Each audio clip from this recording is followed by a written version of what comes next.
everyone, and welcome back to church. Last week, I hope that you enjoyed the time that you spent outside in the snow or inside in the warmth, whichever was better for you. I did a little of both. Freezing in the snow made it better to be in front of the fire. But I'm thankful to be here with you this morning and to be back. If you were here in the first 2 weeks in January, then you might have noticed that I had been preaching each one of those weeks in the same book, the book of Jeremiah. And I'm going to continue that this morning. Before I get into it, as I'm sure there are some of you in here who are familiar with Jeremiah and others who are not, I want to start by asking you to think of this one word, hope. And I don't want you to think of it as an abstract thing, but as a word which in some way I'm absolutely sure is meaningful to every one of you. Anyone who lives through challenging times in life knows how important hope is, right? And the harder life gets, the more important it is not to lose hope. The more challenging things are day to day. And I know that maybe all of you have in your own lives some form of challenge.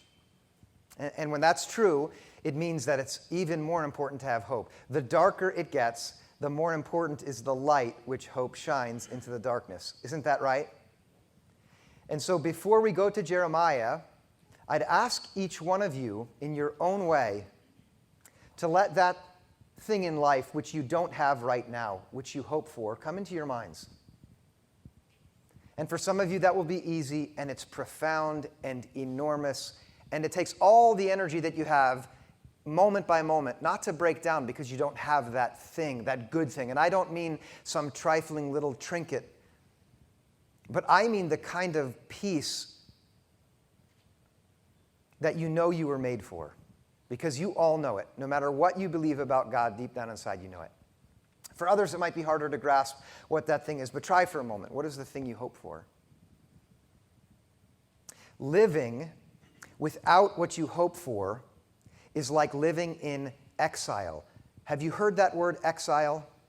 It's an enormously important word in the history of God's people in the Bible. It's one of the defining events of God's people, who are referred to as the people of Jacob or Israel, the Hebrews, the Jews. They lived through a time period where they, in their lives, did not have what they were hoping for. And it was called the exile. In our own day, the easiest way to imagine it is what it might be like to be a refugee. Have some of you paid attention in the news to what it's like for people who are having to flee the place where they lived in relative peace to go somewhere else? Have some of you been following that? And we have a guy in our own congregation who just up and left during his vacation and went to Greece just to try to help with the refugees there. Some of you have talked to Alex about that. Many of you won't know him, but he talked to me after my sermon 2 weeks ago, because in that sermon I talked about what it was like to be in exile, and he told me what it was like to live amongst those refugees. I know that some of you in your own lives have those areas where you are hopeless, where you feel like you are, like a refugee, far from what is good and far from what is hopeful. And this morning, what I want to show you very plainly is a word of hope for every one of us who in one measure or another is in exile from the book of Jeremiah. It's a word of hope, and that means it's a very promising and positive word.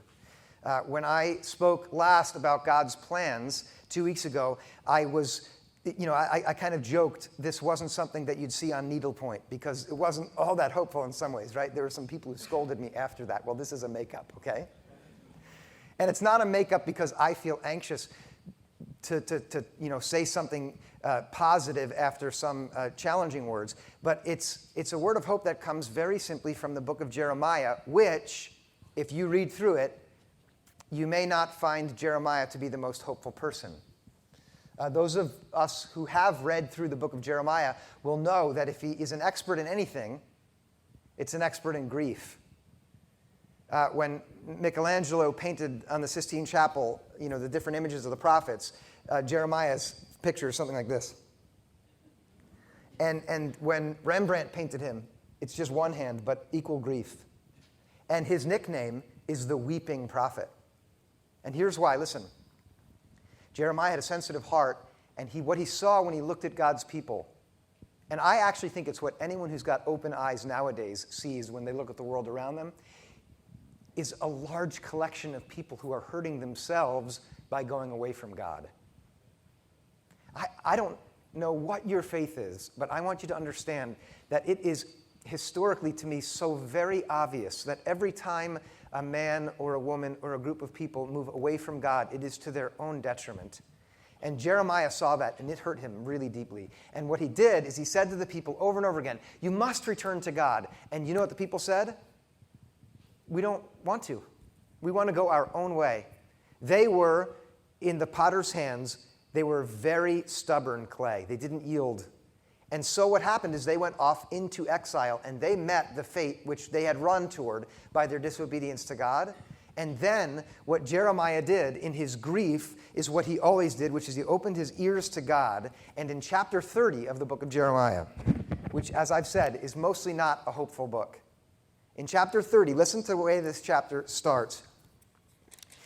The word of the Lord that came to Jeremiah from God was this: write in a book all the words that I have spoken to you, for the days are surely coming, says the Lord, when I will restore the fortunes of my people. That is, God said to Jeremiah, I want you to collect a word of hope because I'm going to do something good for my people. And in the 3 chapters that come, 30, 31, 32, they call it the book of consolation within an otherwise really challenging book, because in those chapters there are words of great hope and promise for God's people then. And now here's my point for you. They're also for us. And so I want to set them before you this morning. And this is what I want you to hear. You're going to hear, very simply, a word of promise that was from God to the people in exile. And you should hear them in some measure as words to you in the ways that you're in exile. But in addition to promise, he also paints 5 pictures of what it will look like when God redeems his people. And they're beautiful. And I almost always only give 3 points in a sermon. But since we didn't have church last week, you get 5 this week. But before we look at them together, one more thing I'm going to ask you to do, so that you're able to hear these words as they would have been heard by the original hearers. And that's important. For us to really hear what God has to say to us, we have to hear what he said to them. Here's what I'm going to ask you to do. I want you to try to get yourself into the mindset of the exile. And for some of you, you're already there, okay? But if you're not, here's what I want you to imagine. These 3 things. First, imagine that you've always deep down believed that God was good and that he really loves you. Now, some of you believe that. Some of you haven't believed that, but I want you to try to imagine that was true for you. That's number 1. Now I want you to imagine, secondly, that life has become so unbearably difficult for you that it has become extremely hard to believe that first thing. That the way life really is so challenging that it's really a big question mark for you as to whether God does in fact love you and is in fact good. That's what all the exiles would have felt. So imagine that, would you? Can you do that? Some of you are there already. Here's the third one. And this also is true of the exiles. Imagine that even though life is just that bad, there is a flicker of hope deep down inside of your heart. It's like a candle buried in caves beneath the greatest mountains, but it's still burning. And it's the part of you that says, even though everything around me says otherwise, I still deep down inside can't help but believe that God is good and that he does love me. I'm hoping. That's where the exiles were when these words from Jeremiah first came to them. And this is Jeremiah 31, verses 10 through 14. Listen for the promise and the pictures of what redeemed life will look like. As I read, I'm going to pause along the way, and then we'll come back to the pictures. Verse 10, hear the word of the Lord, O nations, and declare it in the coastlands far away. That's just a way of saying, I want everyone in the whole world to hear this. This is not just a word for one group, but for everyone. Say, he who scattered Israel will gather him. That's a word of promise of future salvation. And he will keep him as a shepherd a flock. That's a first picture of what life will be like. A shepherd keeping his sheep. Verse 11, for the Lord has ransomed Jacob and has redeemed him from hands too strong for him. That's a word of promise that God will save. Verse 12, they shall come and sing aloud on the height of Zion, and they shall be radiant over the goodness of the Lord, over the grain, the wine, and the oil, and over the young of the flock and the herd. That's a second picture of what it will be like, a choir radiant on a hill.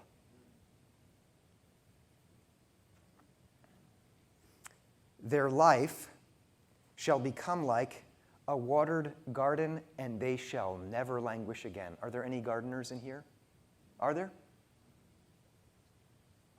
A watered garden. That's what life will be like. That's another picture. That's the third one. And, if this was just like, if we hadn't skipped church last week, that'd be it. But here's the last two. Verse 13, then shall the young women rejoice in the dance, and the young men and the old shall be merry. I will turn their mourning into joy. I will comfort them and give them gladness for sorrow. That's a fourth picture. An exchange is going to happen. You weigh all the sorrow and sadness and grief in your life, you put it on one side of the scale, and that's just how happy you will be. A joyful dance. I can't dance, but I love it anyway. And then here's the fifth, verse 14. I will give the priests their fill of fatness. Your preacher is going to gain weight. And my people shall be satisfied with my bounty. That's a picture of a great feast where everyone has more than enough. Now listen, I want to talk about these 5 pictures, and I want to reflect on them. This is what I'm asking you to do with me, from the perspective of the exiles who heard them first. And I want to do that first because I believe it's the first step toward what really, really matters, and that is for you, my friends, for you to hear these words for you personally. They are for you. They're for all of us. And I want us to hear them and take them into our hearts and let them shape us. What would it have sounded like to the person in exile to hear these words and to picture this kind of life? Can you imagine already how deeply and desperately they would want it to be so? And if you can't put yourself there, just think about your own life and your own hopes where things aren't as you wish they were, and just try to connect for a moment with how awful it feels when you personally hope for something great, but it's just not happening. That's where these first listeners were. They were in the place of living day by day by day without getting what they deeply longed for and what they should have had. And then come these pictures from the prophet of what life will be like. And they are so brilliant and beautiful that I want you to look at the first one with me. And if I can have some help from the person who's working the slides in the back. Thanks. We're going to start and just go through them, all 5 of them. The first one is the promise that God will gather the people and bring them together like a shepherd does his flock. We have a disadvantage over the first hearers because we, living in our own day, have a hard time picturing the immediacy of a shepherd and a flock. You'll notice if you read the Old Testament that it's one of the most common images used all over the poetry and even the prophets of God's people, because everyone who read this right away would have known what it meant when a sheep was scattered away from the flock. To be a scattered sheep was an excellent picture for what exile was like. Think with me for just a moment about exile. Imagine that you'd been torn away from the home where you grew up, the environment that you knew, the neighbors that you lived around, the family members who you depended upon and who were close enough for you to walk to be with every day, and right there in the shadow of the great temple where God worshiped. Imagine that you had that life, and you went from that life to a life where you were torn away from it, and you were off in a foreign land by yourself, alone, far away from everything that you had known earlier, from your family and from your friends, and most importantly, from the closeness of God who dwelt in that temple where you were always close to. Can you picture all of that going away? That's what it's like to be a sheep separated from the flock. And to be a sheep, and think about this with me for a moment, to be a sheep that's far away from the flock means something very, very definite. To put it simply, once the sheep is separated, everything is bad. Everything. Because the sheep needs the security of the rest of the herd, the companionship that comes from being near others who are close to you and who get you, because they're also dumb like you, a sheep. And you need them. And you need them because a sheep has no natural defenses. And in the world out there, there are plenty of enemies that are much stronger and much more clever. And so the sheep who's separated from the flock is lost, is frightened, is uncertain of what's going to happen, is unable to provide for itself the very basic necessities it needs, food and water. And almost always when sheep get separated, they just give up. They lie down and they prepare to die. That's what really happens. And these first listeners would know. And as they heard this image described, they would think, yes, I am like a sheep that has been separated. And you know, the worst of it is not all those other things, but this, that the sheep is really far away from the one thing it needs most, which is the shepherd. Can you relate to that? In any place in your life feeling like that? I'm sure the exiles could. And then they hear this word, this picture, that God is going to come to them and gather them like a sheep will gather his shepherd, a shepherd will gather his sheep, and he will keep them. And that is a promise that says, you who are lost and far away, you are not forgotten by the shepherd, God. And he is on his way to come and gather you up and bring you back and give you absolutely everything that you need but cannot provide for yourself. Can you imagine how good it would feel back then to hear that promise? Can you? It's really good, isn't it? It meets that desperate need in you to feel secure and provided for, which you have. That's the first. Let's look at the second one. The second image comes down in verse 12. Then they shall come and sing aloud on the height of Zion, and they shall be radiant over the goodness of the Lord. Has anyone in here ever participated in a choir? Like it's kind of, you don't want to really admit it because it's kind of out nowadays. But isn't there something about singing together with a large group of other people who are lifting their voices as one that is just unbelievably inspiring and powerful, isn't there? And imagine that choir outside on a great hill, lifting its voice in praise because the people who are gathered in it are just so happy they cannot keep from singing. They can't keep it in anymore. They're so glad. And it just comes out of them and it radiates. Radiant means something that emanates from inside outward in a way that is joyful and glad and public. Everyone can see it. Radiating is like heat spreading out to warm those who are nearby or light spreading out in the darkness. And the image here is that you will be like a choir on the hill of Zion. Do some of you know what Zion is? Zion was the name for the hill that overlooked the city of Jerusalem. And in the tradition of these people who first heard these words, Zion was the center of the universe. They actually believed that. And the reason they believed it was the center of the universe is because they believed that's where God himself had chosen to dwell, in the temple. And so here comes a word to people whose lives could not be anything less like this. That you will come and you will be at the center of everything where God is, and you will be so glad and joyful, you will radiate joy as you sing together with your voices lifted on high. The promise seems impossibly good because of how difficult their lives were and how bad their lives were. The poets who wrote about exile described their situation like this: my tongue cleaves to the roof of my mouth. Cleave means sticks to in a way that cannot be torn apart. And that poetic image, think of it for a moment, that my tongue cleaves to the roof of my mouth, is an image of how bad grief can get. Has anyone in here ever been so sad they can't even speak? Have you ever experienced that? Some of you have recently. It's awful.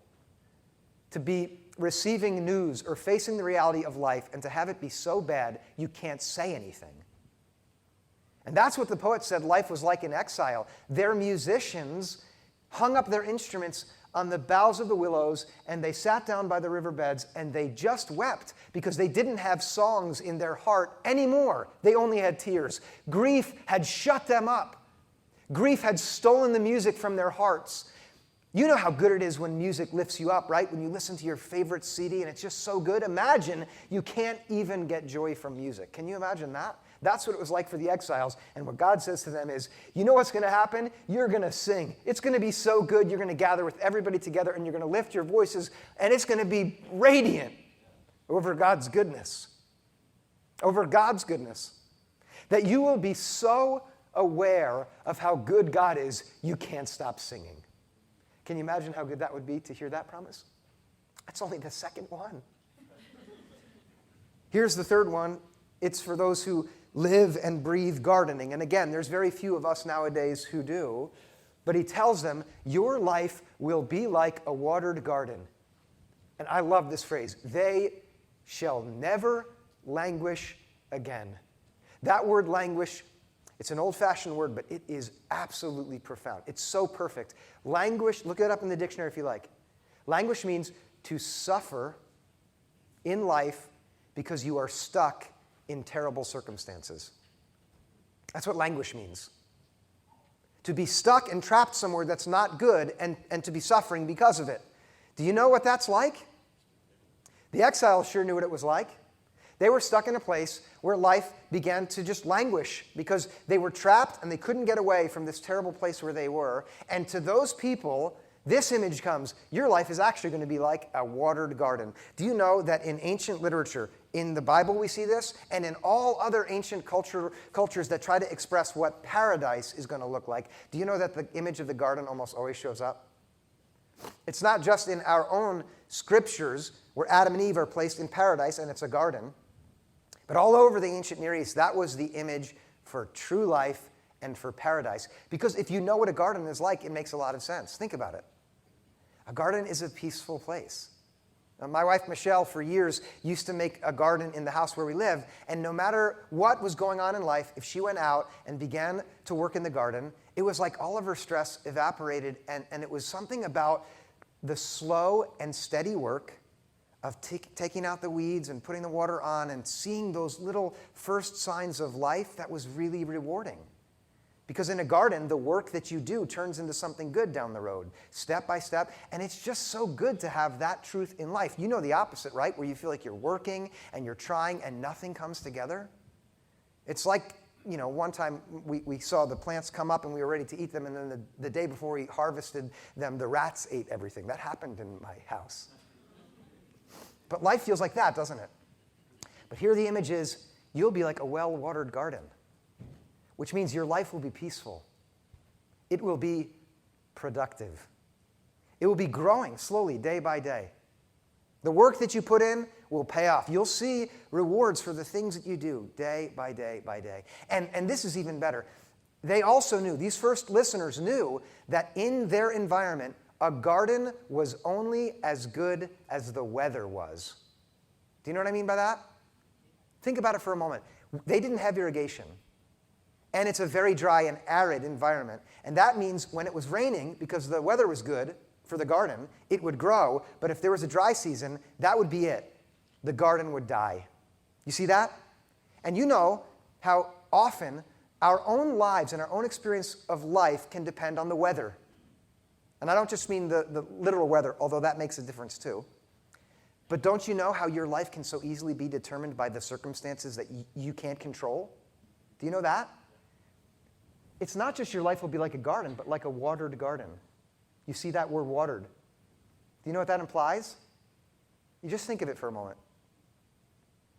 There's a gardener who's coming every day to that garden with water. You see that?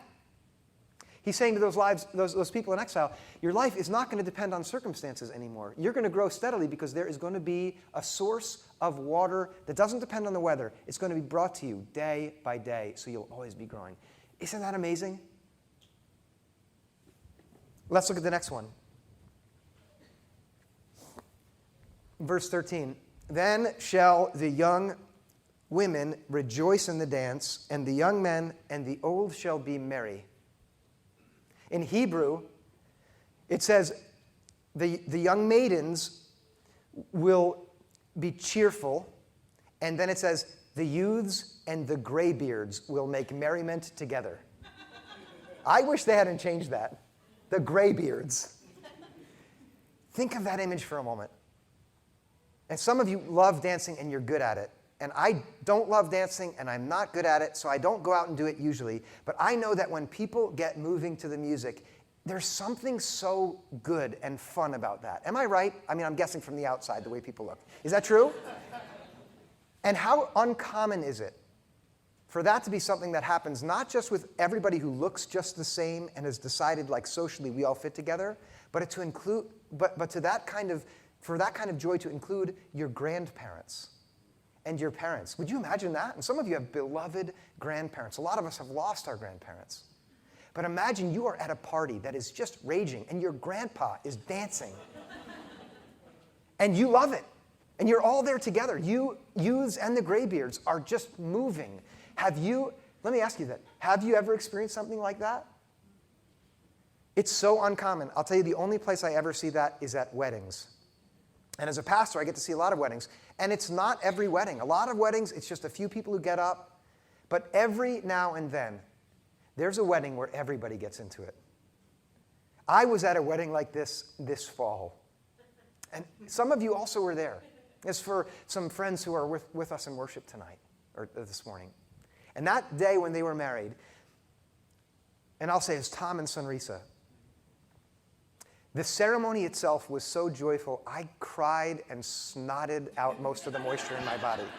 And it was. And it was joyful for one reason. These two, and their love was reflected back in the hundreds of people who gathered and prayed for them at their ceremony, and it was so good. And I remember at the end of the ceremony thinking, it couldn't get any better. How often do you find yourself thinking in life, it just couldn't get any better? Do you find yourself thinking that often enough? I'm serious, do you? Probably you don't, do you? These images say, God has a life for you, which is a life where you think all the time, it just couldn't get any better. Do you want that? I'm asking you, do you? I so want it. Is your life far away from it? Mine is. More than I wish. After the ceremony, we get out on the dance floor and the music starts and most people are getting out there and I'm thinking, this is really remarkable. And I'm out there and I'm bouncing because that's all I can do. But as I bounce, I don't know if this has ever happened to you, it seems like the people around me are moving in slow motion as I look around. This actually happened to me. And I found myself reflecting and thinking, this is so fun. This is amazing. And I saw all the different people that are moving. I thought, I love this. I'm so lucky. And then the lights go down and a song starts. It's a song by a guy named Rob Bass, I think. It Takes Two to Make a Thing Go Right. Do you know that song?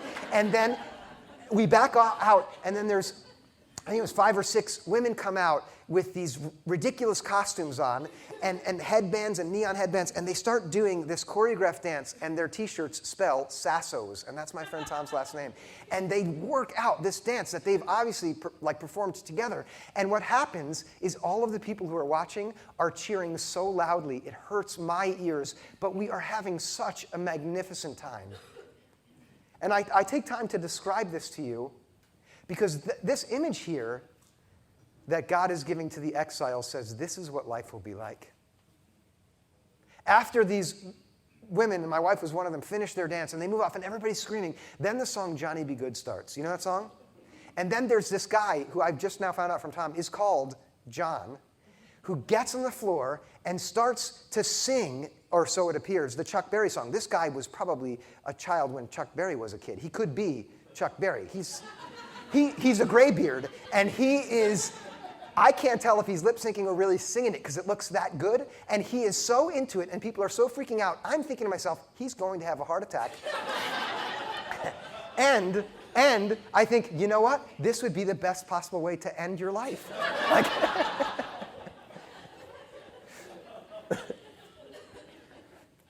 to the exiles, the word that comes is, this is how good your life is going to be. It's going to be a celebration. And then the last one, which I'll touch on very briefly. The priests will have their fill of fatness. It means that the richest and most prized pieces of meat, because the fat that was marbled, you know that fat, or the meat that has a marble in it, it's just so rare. And what used to happen, to their shame, is the priests used to steal that from the sacrifices. It was so rare. But the prophet's saying, look, there'll be more than enough of that to go around. Everybody will come and have their fill. They will be, and that last word there, they're going to be satisfied, is what we want deep down inside. We want satisfaction. And actually, I think we were really made for it. In the right ways, we were made to be truly satisfied. And the word of hope to the exiles is there will be a day where all that happens. If you're in exile, you are wondering, when is it going to happen and how do I get it? And the answer is in verse 11. Let's see that. Look at verse 11. It's put in these words, it's put in the present as if it's already happened, but it's still a word of promise for them. It's where God says, for the Lord has ransomed Jacob. That's a word for Israel, for the people of God who are in exile. He's ransomed them, and he has redeemed him from hands too strong for him. Very briefly, those exiles knew that the hand which was too strong for them was the hand of Babylon, the power, the political power that had kept them in exile and held them from having true life. They knew that only if they were saved from that hand would they be okay. And those two words, ransom and redeemed, both of them are words that basically mean the same thing. To ransom someone is to give an adequate amount of money to free them from a captivity which they are unable to free themselves from. To redeem means to restore something that has been taken away and is forever forfeited unless an adequate amount of capital is given to the one who holds them prisoner, so that then and only then can they be redeemed. And this word in verse 11 for them is a word of something to look forward to. It's a word that says to them, there will be a day where it will be true to say in the present that the Lord has in fact ransomed you and redeemed you. And if you were in exile, you would know you could only have those 5 beautiful pictures of life once God redeemed or ransomed you, rescued you. And so you would have to look forward to the time when that good thing would happen. And that's what you would have to believe. But now, I'm going to ask you to shift your perspective away from where the exiles were to where you are today. And some of you know this already, but others may not know this.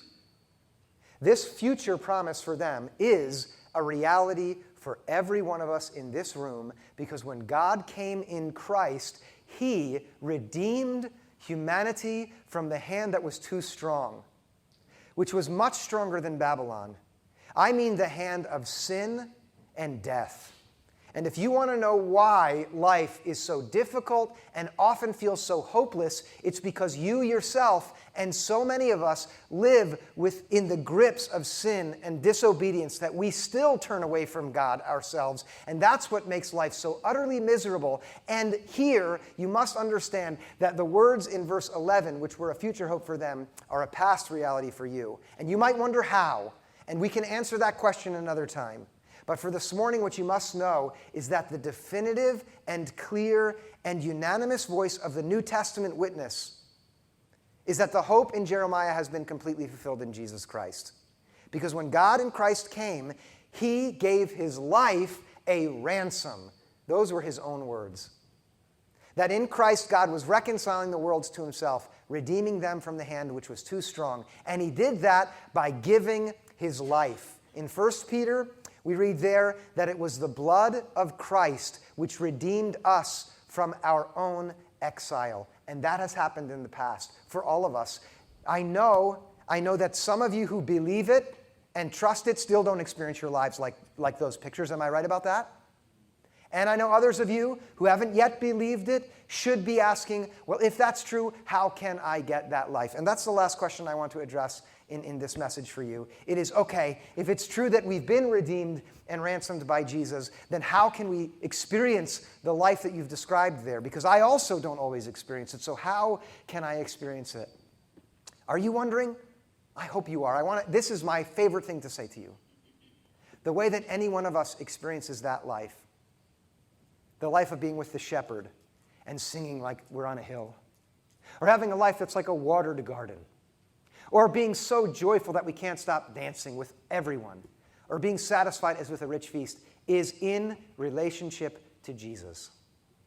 It's only when a person has a living and vital and real relationship with Jesus that they will experience these things. And the way that happens is by grace through faith. And I want to explain those two words briefly.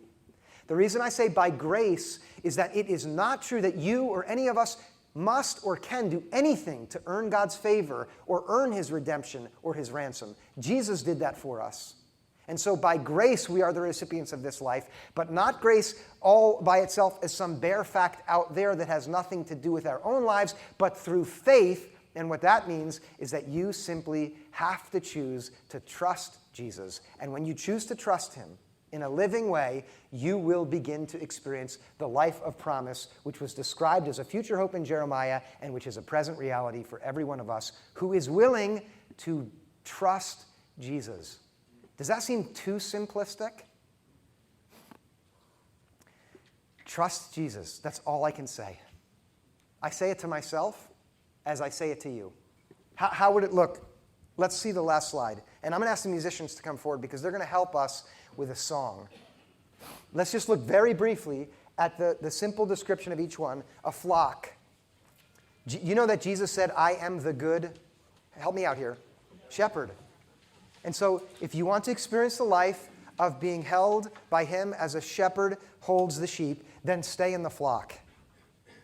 Stay in this flock, practice listening to the shepherd. That's something you can do. If you don't work on listening to the shepherd, don't be surprised that you don't experience life as if you are held by the shepherd. Listen to him. Sing aloud. This one's easy. Can you guys start that song? We're going to sing together. So how do you sing like a choir on a hill and have a life that's like that? You sing with other people. And let me make this even more emphatic, that you sing about the goodness of the Lord. And that means that you make a conscious decision, listen now, to take your eyes off of all the things that are wrong in your life now and then, so that you can put them on how good God is now and then. Yes? You can do that. Do you know that the way you think and the way that you experience your life actually often comes down to what you choose to focus your energy on all the time? So there's a second thing you can do to experience that life, is sing about how good God is. We're going to do that in a moment. Here's a third. You will never languish again when you let the gardener come into your life and give you the water that you need to grow. Jesus also said, if anyone comes to me and believes in me, trusts me, I will give that person living water. So again, you come to Jesus and trust, and you'll never languish again. Rejoice in the dance. Well, what do I say here? If you're not a good dancer, so what? If you've got a lot of terrible things in your life, come to the Lord of the dance and let him invite your spirit to stand up and be glad. Because he promises, if you'll bring to him your grief and your sorrow.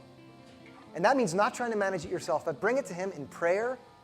In your own mind, you bring it to him and talk to him about it. He promises to turn that upside down into joy and dancing. And then the last thing that you should do is just be satisfied.